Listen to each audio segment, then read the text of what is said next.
Get ready for the dictation. 10 seconds. 5 seconds. Start.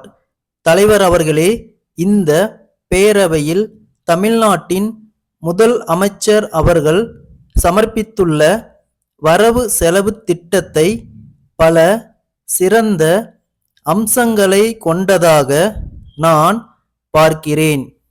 புதிய அரசாங்கம் பொறுப்பேற்ற பிறகு அதன் முழு ஆற்றலோடு தயாரிக்கப்பட்ட முதல் திட்டமாக இதனை கருத வேண்டியிருப்பதால் இதை குறித்து நாம் நன்கு ஆராய்வது அவசியமாகிறது. இந்த திட்டம் பற்றாக்குறை திட்டம் அல்ல. புது வரி போட்டும் பற்றாக்குறை திட்டம் வகுக்கலாம். என்னை பொறுத்தவரை வரியே விதிக்காததை உயர்வு என்றோ சிறப்பு என்றோ நான் கருதவில்லை. அபிவிருத்திக்கு தேவைப்படுகின்ற பணங்களுக்காக வரிகள் போடுவது அவசியமே. எனினும் யாருக்கு வரிகள் போடுவது என்ற பிரச்சனைதான் இங்கே முக்கியம். அதை சொல்ல வேண்டிய நிலையை முன்னிட்டுத்தான் மாநில அரசாங்கம் மத்திய அரசாங்கம் ஆகியவற்றுக்கிடையே உள்ள பொருளாதார தொடர்பு இந்த நிதிநிலை அறிக்கையில் மிகவும் விமர்சிக்கப்பட்டிருக்கிறது. மாநில அரசாங்கம் மத்திய அரசாங்கம் ஆகியவற்றுக்குள்ள பொருளாதார நிலைமை, வரி விதிப்பு அதிகாரம், வரி பங்கீடு ஆகியவற்றை பற்றியெல்லாம் முதலமைச்சர் அவர்கள் விமர்சித்திருக்கிறார்கள். இனிமேல் வரி விதிப்பதற்கில்லை என்ற உண்மையினை உணர்ந்து வரி போடுவதை தவிர்த்திருக்கிறார்கள். அதற்காக முதல் அமைச்சரை பெரிதும் பாராட்ட கடமைப்பட்டிருக்கிறேன்.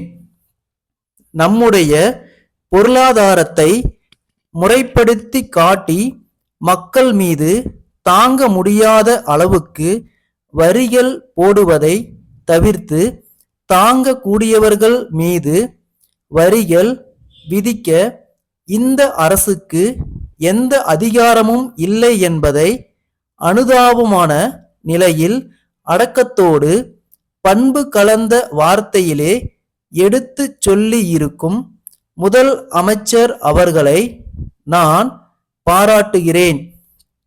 அடுத்து, இலங்கை அகதிகள் பற்றிய பிரச்சனை மிக வருந்தத்தக்கதாகும். சிங்களத்தையும் சேர்த்து ஆண்ட தமிழ் மரபினர் இன்று கடலில் தூக்கி எறியப்பட்டு தமிழகம் வருகின்றார்கள். இதை நினைக்கின்ற போது மனம் கொஞ்சம் சங்கடம் அடையத்தான் செய்கிறது.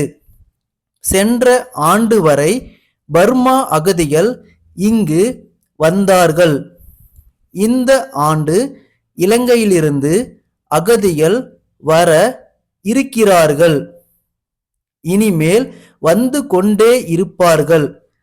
இந்த அகதிகள் பிரச்சனையில் மத்திய அரசு இன்னும் கொஞ்சம் பொறுப்போடு கடமை உணர்ச்சியோடு நடந்து கொண்டிருந்தால் இந்த சிக்கல் தோன்றி இருக்காது. இது சர்வதேச பிரச்சனை. தாயகம் திரும்பும் அகதிகளை குடியேற்றுவதற்கும் அவர்களுக்கு புனர் வாழ்வு அளிப்பதற்கான வழிவகையினை காண்பதற்கும் மாநில அரசு வழிவகை செய்திருப்பதை எல்லோரும் பாராட்டி இருக்கிறார்கள். இலங்கையிலிருந்து லட்சக்கணக்கான குடும்பங்கள் வர இருக்கின்றன. எனவே பர்மா அகதிகள் பற்றிய அனுபவம் நமக்கு இருக்கிறது. அவர்களுக்கு சரிவர நிவாரணம் ஏற்படவில்லை. இதற்கென தனி அதிகாரி ஒருவரை நியமிக்க வேண்டும். மற்ற அதிகாரிகளிடம் பொறுப்பை ஒப்படைக்காமல் ஒரு தனி துறையை ஏற்படுத்தி தனி அதிகாரியின் கீழ் அத்தகைய பொறுப்பினை ஒப்படைத்தால் அகதிகளுக்கு நல்ல முறையில் நிவாரணம் அளிக்க இயலும். திருநெல்வேலி வாணி பதிப்பகத்திற்கு அன்புடையீர். எங்கள் நிறுவனத்தின் பிரதிநிதி உங்களை அண்மையில் சந்தித்து நம் இரு நிறுவனங்களுக்கிடையே புத்தகங்களை பரிவர்த்தனை செய்து கொள்ளுவது குறித்து கலந்துரையாடியதை நினைவூட்ட விரும்புகிறோம். தங்களுடைய கருத்தை நாங்கள் தீவிரமாக பரிசீலனை செய்து பார்த்ததில் உங்கள் விஞ்ஞான தொழில்நுட்ப புத்தகங்களெல்லாம் சற்று விலை கூடுதலாகவும் எங்களுடைய புத்தகங்களின் விலை குறைவாகவும் நிர்ணயிக்கப்பட்டிருப்பதை காணலாம். 200 பக்கங்களுக்கு தாங்கள் 15 ரூபாய் விலை நிர்ணயித்திருக்கும் போது நாங்கள் 400 பக்கங்களுக்கு 25 ரூபாய்தான் விலை வைத்துள்ளோம்.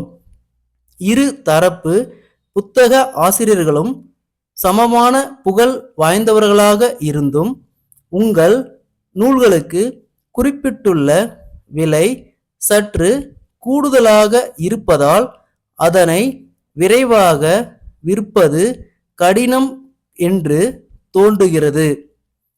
ஆகவே இதனை பற்றி தாங்கள் ஆலோசித்து தகவல் அளிப்பீர்களேயானால் சிறந்த ஒரு முடிவுக்கு வர இயலும்.